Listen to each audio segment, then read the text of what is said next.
Throughout NFL history, very few quarterbacks have led the league in touchdowns, passer rating, and fourth-quarter comebacks. Tom Brady in 2007, Joe Montana in 87, and Ken Stabler in 76. In an era where defenses could get away with murder, Snake reached heights that nobody thought was possible. One of the greatest quarterback seasons we've ever seen isn't appreciated for what it is. And I'm here to fix that. Because 1976 Ken Stabler was a cold-blooded killer. Ken Stabler was by no means a one-season wonder. His MVP winning season in '74 probably deserves its own video.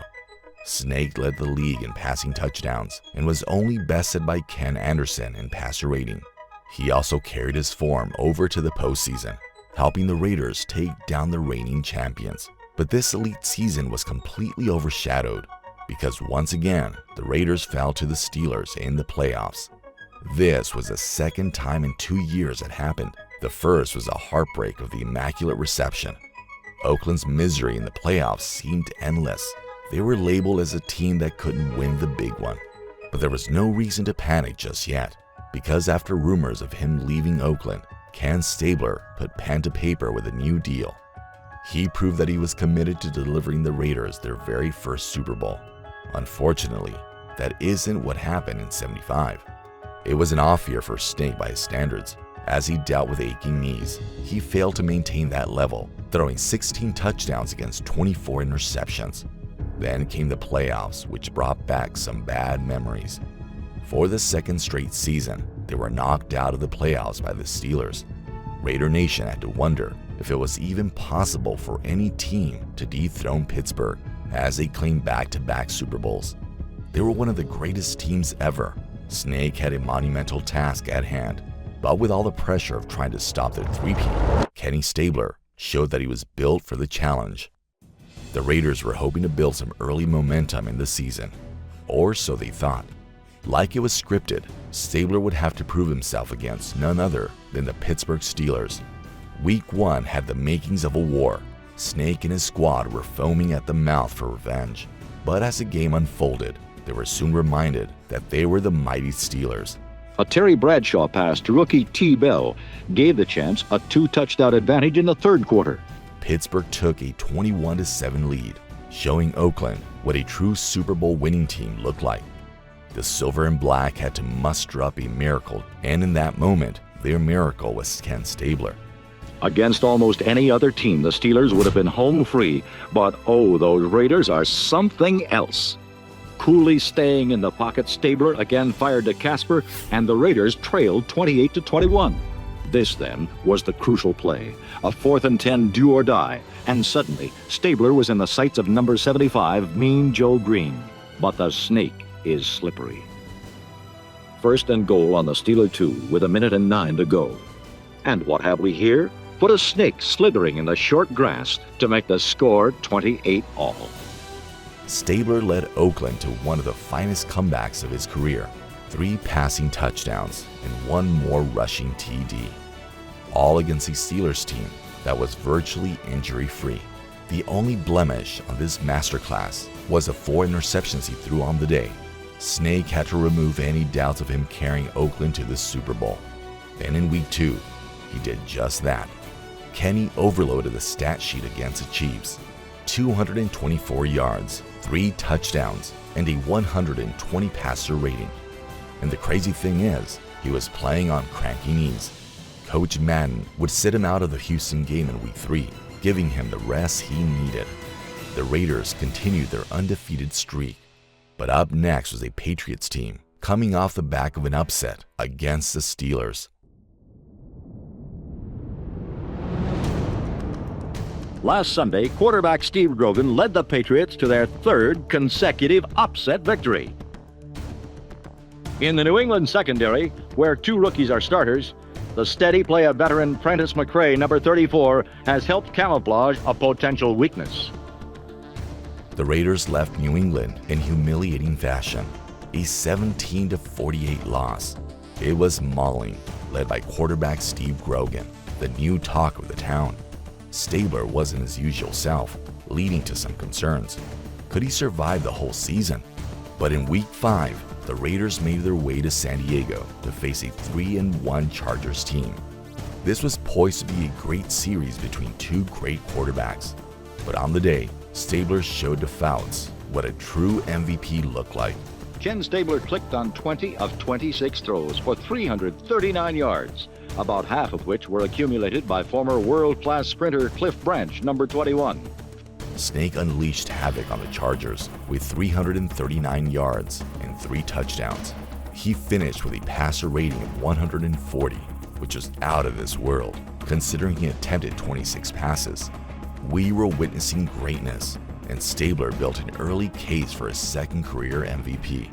But if he wanted a real shot at it, his performance had to stay hot. And as he faced Denver in Week 6, he put on a passing clinic once again.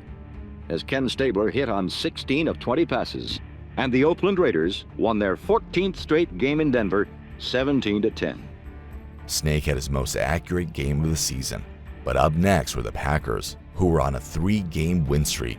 Stabler could sense their amazing pass defense and knew it was his turn to take over.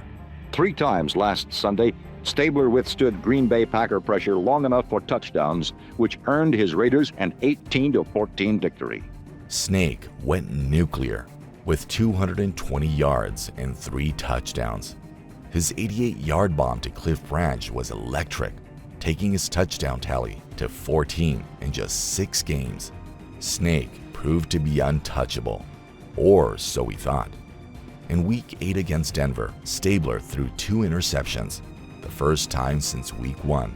A second loss of the season seemed inevitable, but Stabler, like he does time and time again, delivered another game-winning drive. Not surprisingly, the big play for Oakland was delivered by Ken Stabler to a 12-year wide receiver named Fred Biletnikoff. This combination of accuracy and composure was unlike anything seen before. It was an MVP-worthy year. But honestly, he wasn't the only one. Burt Jones over in Baltimore was playing lights out at just 25. Snake had to remove any doubt around his MVP case. And in Week 9, he may have done just that.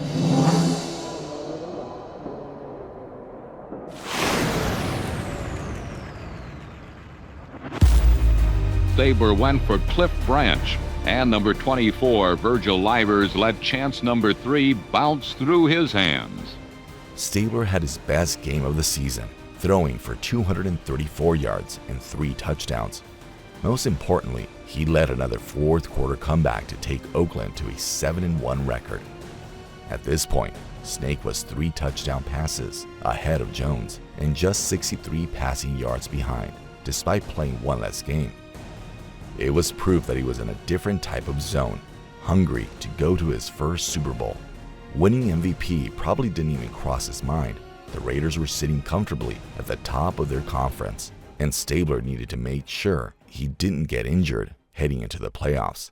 But Snake's passing accuracy was a real cheat code, and he wasn't getting patched anytime soon. Against the Eagles, he threw 78% of his passes, and against Tampa Bay, he went 15 for 23. Then came the final game of the season, a showdown to decide who was truly the best quarterback of the season. And against the Bills, Jones didn't disappoint. He threw for 248 yards and 3 touchdowns. Ken Stabler, though, didn't even play the final game. Yet, he still made history. Ken Stabler became the first QB in the Super Bowl era to lead the league in passing touchdowns, passer rating, and fourth-quarter comebacks. And he did this with 2 less games than everyone else. There was simply nothing the man couldn't do. Nothing except winning the Super Bowl. Ken Stabler was named Most Inspirational Raider. Oakland secured the home field edge in the AFC playoffs. No more winter trips to Pittsburgh. Stabler was prepared for showtime. But in the divisional round, they were matched up with an offensive juggernaut. The 11-3 Patriots had already taken them down once this season. The pressure was mounting, and the Patriots led in the fourth quarter. Losing here would only strengthen the narrative that Oakland didn't have the minerals. Just 10 seconds remained. It was do or die.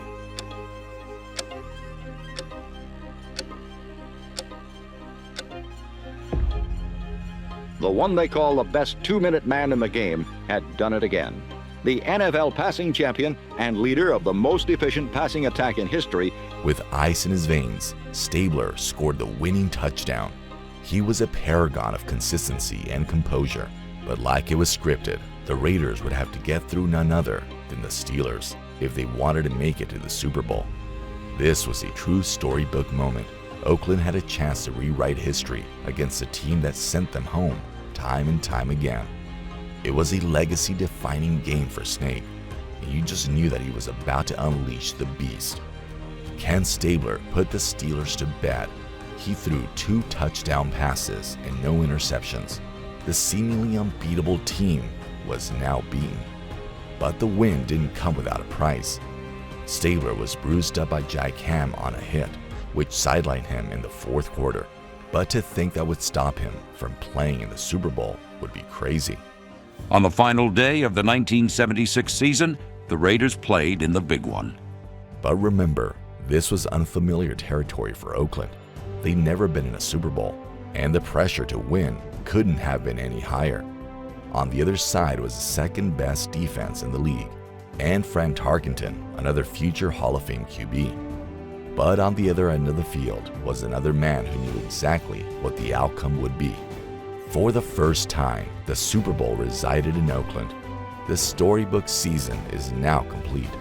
He may not have won MVP for the regular season, but Ken Stabler in '76 was a cold-blooded killer. The party animal who looked like a truck driver had one of the greatest seasons of all time.